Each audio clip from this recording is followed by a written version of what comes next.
জয়নিতাই, রাধে রাধে।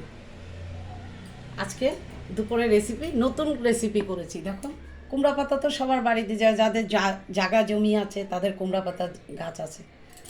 সেই কুমড়া পাতা নিয়ে আছে না, সাবুদানা ভিজিয়ে পকোড়া বানিয়েছি কুমড়া পাতার। আর তার সাথে বানিয়েছি পাতলা ডাল, টমেটো দিয়ে করলা ভাজা করেছি, সাজনা ডাঁটা দিয়ে পাঁচ তরকারি বানিয়েছি, মানে লাবড়া তরকারি করেছি। কেন গরমকাল তো, মিষ্টি কুমড়ো দিয়ে আর আলু সিদ্ধ করেছি, আর স্যালাড রেখেছি।